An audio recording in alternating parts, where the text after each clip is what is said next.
नमस्ते गाइस, और आज की फाइट वीडियो में सबसे पहले बात करते हैं रिसेंटली बुक्ड फाइट्स के बारे में, जहां पर Macau China UFC fight night का जो इवेंट है नवंबर 23 को, उसकी काफी फाइट्स अनाउंस हो चुकी हैं, इंक्लूडिंग मेन इवेंट फाइट, जिधर ये मेन इवेंट फाइट होने वाली है बैंटवेट डिवीजन फाइटर्स पीटर यान वर्सेस डेविसन फिगरेडो के बीच में। काफी लोगों को ऑलरेडी ये लग रहा था कि इन दोनों के बीच में फाइट सेटअप हो जानी चाहिए, और अब फाइनली दोनों की फाइट मेन इवेंट है, तो ऑब्वियसली ये फाइट 5 राउंड्स की होने वाली है, और यहाँ पर कोई डाउट ही नहीं है कि इन दोनों के बीच में फाइट बहुत इंसेन रहेगी। अब क्योंकि डेविसन फिगरेडो की फाइट पीटर यान के साथ बुक हो चुकी है, तो अब हम ये अज्यूम कर सकते हैं कि मिराब दिलिशवली की नेक्स्ट फाइट मोस्ट लाइकली अब रहने वाली है उमार नुरमागोमेडोव के साथ। अब इस फाइट नाइट कार्ड की सारी फाइट्स जो ऑलरेडी बुक हो चुकी हैं वो तुम अभी स्क्रीन पे देख रहे होंगे, और यहाँ पर मैं वोल्कन ऑस्टोमेर वर्सेस कार्लोस ज़ल्बर की फाइट को पॉइंट आउट करना चाहता हूँ, क्योंकि ये फाइट भी एक बहुत इंसेन फाइट जाने वाली है, जहां पर दोनों फाइटर्स नॉकआउट आर्टिस्ट हैं।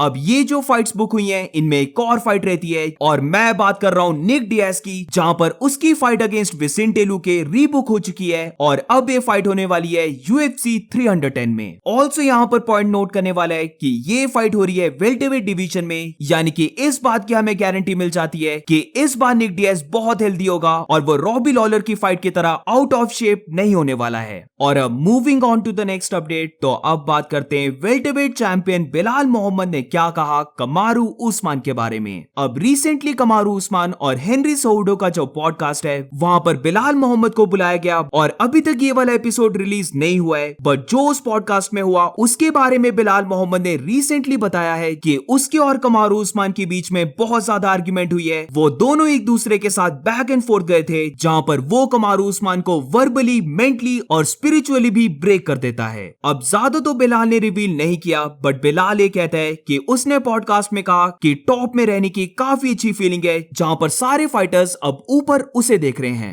तो इसका कमारू उस्मान रिप्लाई देता है कि कोई भी उसे ऊपर नहीं देख रहा, जहां पर फिर कमारू उस्मान का रिप्लाई बिलाल मोहम्मद देता है कि रैंकिंग्स तो ये बता रही हैं कि वो भी उसे ऊपर देख रहा है। I even went on his podcast and just broke him down verbally, mentally, spiritually, and I could just see it in his face that he did not like not being the guy on top, right? Didn't like being the champion. Even little parts in his podcast where I was like, yeah, it feels good to be on top. Everybody's looking upward at me. And he was like, I ain't looking upward at you. I'm like, yeah, the rankings tell me that you are looking upward at me.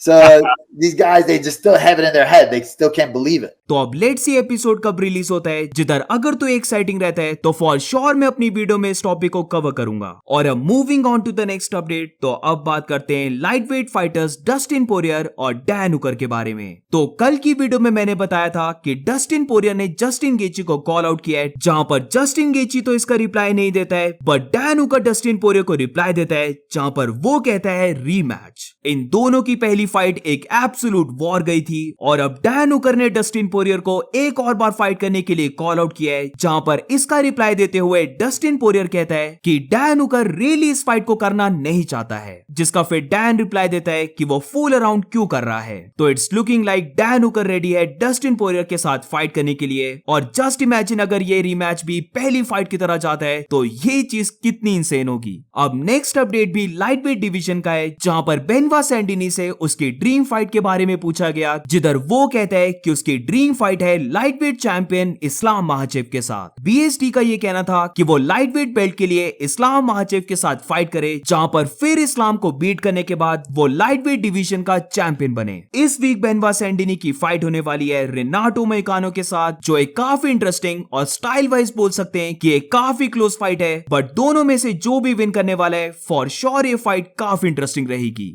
और अब moving on to the next update, तो अब बात करते हैं light heavyweight champion Alex Pereira और Sean Strickland के बारे में। तो रिसेंटली दोनों की स्पारिंग वीडियो रिलीज हुई है, और ये चीज मैं कवर नहीं करने वाला था, बट फिर मैंने एक काफी फनी चीज नोटिस की, जो एक पैटर्न बन चुका है, जहां पर अगर तुम शॉन स्ट्रिकलैंड की बाकी फाइटर्स के साथ स्पारिंग देखोगे तो वो एब्सोल्यूट वॉर में चले जाता है, जिधर वो स्पार ऐसे करता है कि वो रियली फाइट कर रहा है, बट ये सेम स्पारिंग अगर तुम उसके एलेक्स परेरा के साथ देखोगे तो वो बहुत ही ज्यादा लाइट करता है, और ऐसा लगता है कि हम कंप्लीट डिफरेंट शॉन स्ट्रिकलैंड को देख रहे हैं, जिसने कभी भी हार्ड स्पारिंग की ही नहीं है। अब बोल सकते हैं हम कि शॉन स्ट्रिकलैंड जानता है कि एक लेफ्ट हुक और वो नॉकआउट हो जाएगा, तो मे बी ये रीजन है जिसकी वजह से वो एलेक्स परेरा के साथ ज्यादा हार्ड स्पारिंग नहीं करता है।